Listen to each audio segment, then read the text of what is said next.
काशीपुर नगर में महाराज पिंकू का राज चलता था और जितना भी वृद्धि माना या उतना ही प्रिय और न्याय था। उसके न्याय से सरलता देख दूर दूर तक उनके सारे चर्चे होते थे। एक बार एक दिन महाराज के दरबार में एक अजीब सी मामला सामने आता है। कालू कौआ दो कवियों के साथ रोते पिटते जमा में दाखिल होता है। महाराज महाराज, मुझे इन दोनों कइयों से बचाइए। मैं तो इन्हें समझा समझा कर थक गया हूँ। अब आप ही बताइए और हल कीजिए महाराज। आप ही न्याय कीजिए। कालू मेरा पति है और अब ये मुझे अपनी पत्नी मानने से इनकार कर रहा है। कालू मेरा पति है, तुम झूठ बोल रही हो। मैं ही हूँ उसकी भूरी। नहीं, मैं भूरी हूँ। झूठ बोलते तुम्हें शर्म नहीं आती है? किसी और का अपना पति बात बनाने में तुम्हें शर्म नहीं आनी चाहिए। देख लिया महाराज, इन दोनों ने कैसा बर्ताव कर रहा है। इसे समझाते समझाते मैंने थक गया महाराज। अब मैं क्या करूं? आप ही कुछ समझाइए इन दोनों को। क्या करूं? शांत हो जाओ और तुम तीनों विस्तार से पूरी बात बताओ। महाराज, मेरा नाम कालू कौआ है। मैं काशीपुर के जंगल में रहता हूँ। कुछ समय पहले ही शादी मेरी एक भूरी नाम से हुई थी। शादी के बाद मैं बाहर काम करने चला गया था। उसके बाद जब घर में आया तो देखा मेरी दो पत्नी है। इसके बाद ये दोनों लगातार झगड़ते किए जा रहे थे। खुद की पत्नी मेरी ही अपने कालू कौआ को मार रही थी। तभी मैं आपके पास इस समस्या का हल करने के लिए आए थे महाराज। कुछ ही आप करें महाराज। महाराज, कालू जी बिल्कुल सच बोल रहे हैं। कुछ दिन मेरी पहले शादी हुई थी। मेरी एक भूरी हूँ। मैं एक जब से पता चला कि कालू की जब से अच्छी नौकरी मिल गई तो ये जानबूझकर मेरे घर पर आ गई। मेरी जुड़वा बहन खुद को काले कौआ का पत्नी भूरी बता रही थी। मैं नहीं कि चाहती कि पिंकी ही है भूरी बहुआ तो थे मामू मेरी साथ। आप ही बताइए कालू जी, क्या आप मुझसे शादी किए थे कि नहीं? ये कैसा बोल रहा है कालू जी? क्या तुम्हें पता नहीं कि तुम्हारी असली पत्नी कौन है? और क्या तुम अपनी असली पत्नी को नहीं पहचानती हो कालू जी? क्या बात कर रहे हैं कालू जी? हमको छोड़। कालू, क्या तुम अपने पत्नी को पहचानता है कि इन दोनों में से कौन तुम्हारी पत्नी है, या इन दोनों में कौन भूरी है और कौन पिंकी है? तुम पहचान? महाराज, मुझे क्या पता कि एक मेरी पत्नी जैसी भूरी कौवी एक हम शकल जुड़वा बहन भी है। ये दोनों देखने में तो बिल्कुल एक जैसा है और दोनों ही खुद की भूरी बता रही है। अब आप ही बताइए महाराज, हमें किसकी बात सुनना चाहिए? और आप ही न्याय कीजिए कि किसके वजह ये काम ही हो सकता है। कालू कौआ की बात सुनकर महाराज पिंकू मोर अपनी गहरी सोच में पड़ जाता है और कहता है, कालू कौआ, तुम्हारी समस्या हमने सुन ली। अब मुझे 2 दिनों का वक्त दो। अपने महामंत्री के पास इस समस्या का समाधान पूछ पाछ के बताऊंगी। हमें 2 दिनों का टाइम दो, फिर तुम्हें बताऊं। फिर महाराज पिंकू का बात सुनकर दोनों पत्नियों को साथ कालू कौआ बाहर चला जाता है। मंत्रियों, हमने आज तक कई तरह के मुश्किल समस्या का हल किया है, लेकिन ये मामले मुझे कुछ विचित्र सा लग रहा है। महाराज, आपकी गर्भ मर्यादा और न्याय से दूर दूर से लोग आते हैं। आप इतनी आसानी से हार कैसे मान सकते हैं? हम अवश्य इस मामले को ज़रूर सुलझा पाएंगे। आप आराम करिए जाके, हम कल इसे भी इस पर चर्चा कर लेते हैं। तभी अब महाराज आराम करने घर चला जाता है। क्या बात है महाराज, आप जल्दी आज सभा से लौट आए। कुछ खोए खोए से लग रहे हैं। हाँ महारानी, आज सभा में कुछ अजीब सी और गरीब मामला आया था। एक कौवा है जिसकी अभी कुछ दिन पहले शादी हुई थी। काम के लिए वो जंगल से बाहर गया था। अब जब वो काम से घर लौट के आया तो उनके घर में उसे 2 कौवियाँ अपनी पति बता रही थी। दोनों का कहना है उनकी शादी काली कौआ से हुई है।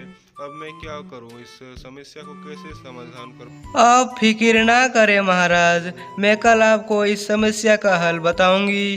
तभी अगले दिन महारानी उसे अपने दासी को जंगल की तरफ भेज देता है और सारी समस्याओं का हल पाने के लिए उसे फिर से बुलाता है। तभी महारानी की दासी उनको सारी बातें सुना देते हैं, पिंकी के बारे में और भूरे के बारे में।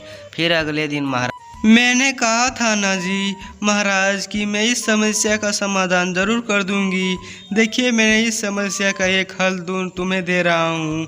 इसके बाद महारानी को सारी बात महाराज को समझा देता है महारानी ने। फिर समझाने के बाद महाराज अगले फिर दिन सभा पर जाते। काले कौआ की सुनवाई शुरू किया जाए। और महाराज आपके पास मैं आज बहुत लगा कर आया हूँ। मुझे पूरी आशा है कि आप मेरी समस्या का कोई ना कोई ज़रूर निकाल लिया होगा समाधान।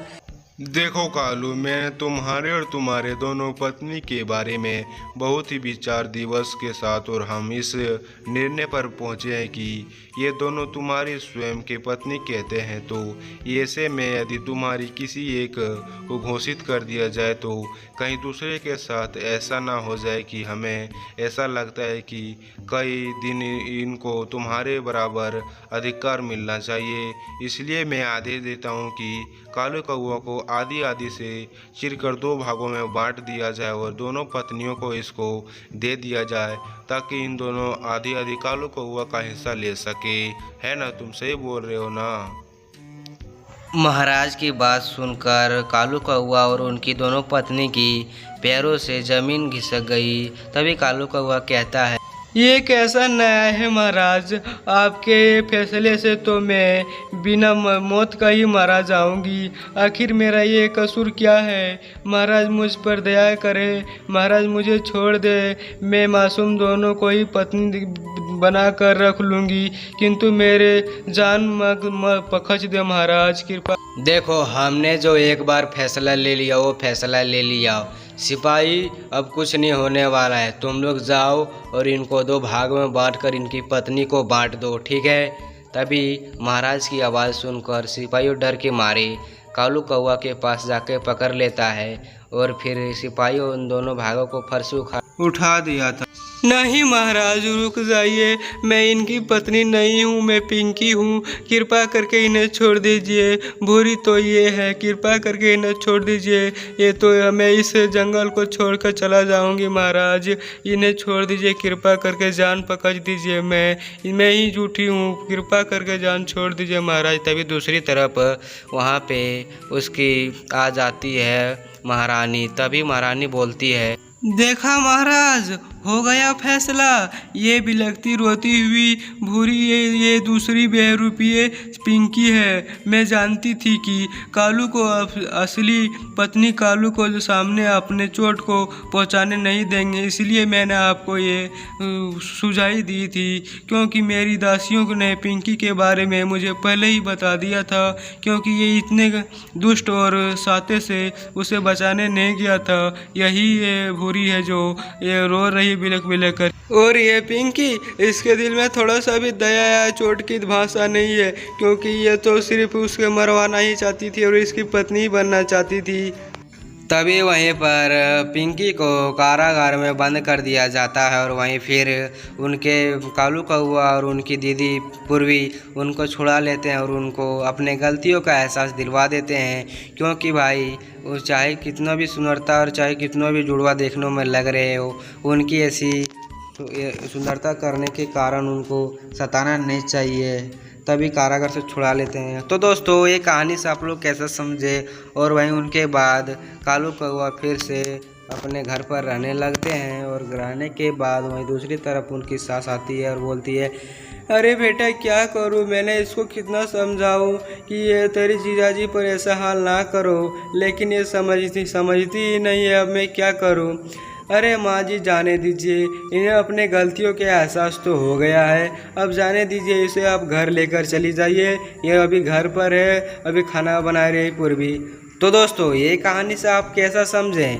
क्योंकि कितने भी जुड़वा देखने में लगता है उसे भी अपनी पत्नियों ना मानना, पति नहीं मानना चाहिए, क्योंकि बुराई का बुराई फल मिलता है और अच्छाई हमेशा ही जीत जाता है। तो दोस्तों ये कहानी से आप लोग कैसे समझे कमेंट में ज़रूर बताइएगा। और हाँ, कहानी देखने में अगर मज़ा ही लगता है तो प्लीज़ सब्सक्राइब कर लीजिएगा, और साथ साथ वीडियो अगर देखने में मज़ा लग रहा है तो प्लीज़ वीडियो को भी लाइक कर दीजिएगा। तो दोस्तों मिलते हैं फिर किसी नेक्स्ट वीडियो के अंदर, तब तक के लिए thank you so much, bye bye, जय हिंद, जय भारत, जय जय हिंद।